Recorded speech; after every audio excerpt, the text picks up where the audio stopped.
Afghanistan crisis کہاں سے start ہوئے؟ اس بات کو سمجھنے کے لیے ہمیں اس کہانی کو بالکل شروع سے سٹارٹ کرنا ہوگا۔ کیا آپ جانتے ہیں افغانستان کو کہا جاتا ہے گریو یارڈ آف امپائرز، کیونکہ بہت سے سپر پاور افغانستان میں آ تو جاتے ہیں لیکن واپس یہاں سے شکست سے دو چار ہو کر ہی نکلتے ہیں۔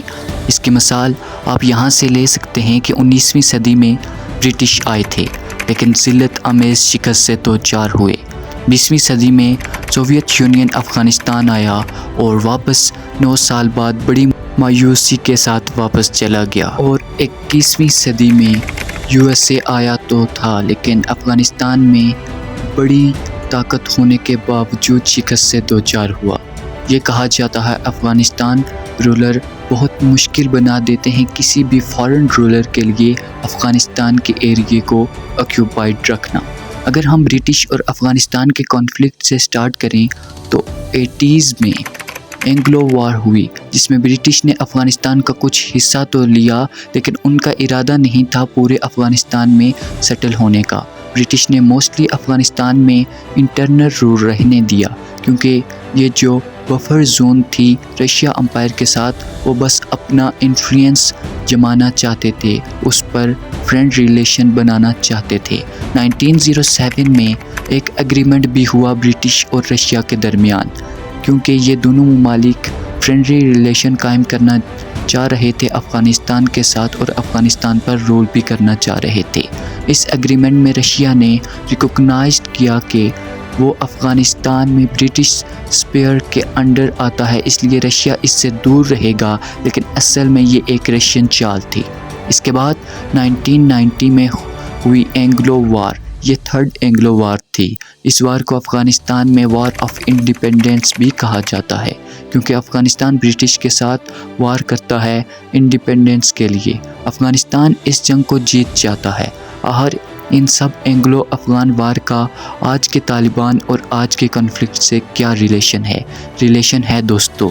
جو پہلے انویشن ہوئے ہیں افغانستان میں برٹش کے ذریعے اور بعد میں جو امریکہ کی طرف سے جو انویشن ہوئے اور ریسنٹلی سوویت یونین کی طرف سے کیا گیا تھا، اور اس سب میں سملر ایکسکیوز رہے ہیں۔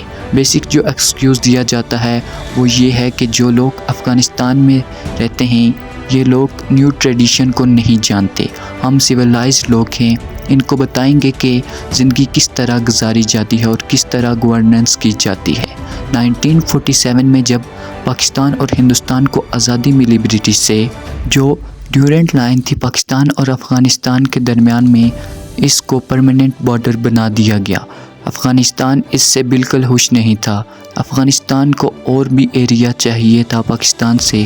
اس کے پیچھے ریزن یہ تھا کہ میجورٹی افغانستان میں جو لوگ ہیں وہ پشتون تھے، اور پاکستان کے پروونس خیبر پختونخوا پر بھی 38% پشتون ہیں، اور یہی وہ وجہ تھی جہاں سے پاکستان اور افغانستان کے درمیان کنفلکٹ شروع ہوا تھا۔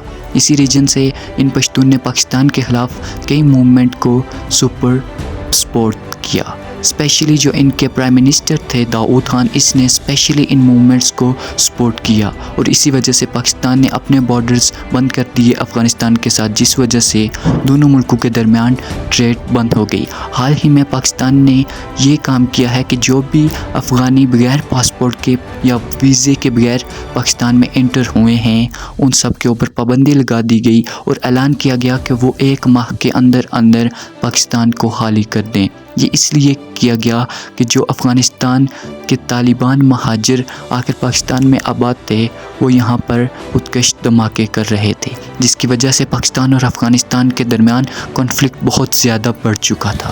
یہ تھی آج کی افغانستان اور پاکستان اور دیگر ملکوں کے ساتھ کنفلکٹ۔ ملیں گے ایک ایسی ہی انفارمیٹیو ویڈیو اور افغانستان اور دیگر ممالک کے ساتھ کنفلکٹ کے پارٹ 2 کے ساتھ، تب تک کے لیے دیجیے اجازت، اللہ نگہبان۔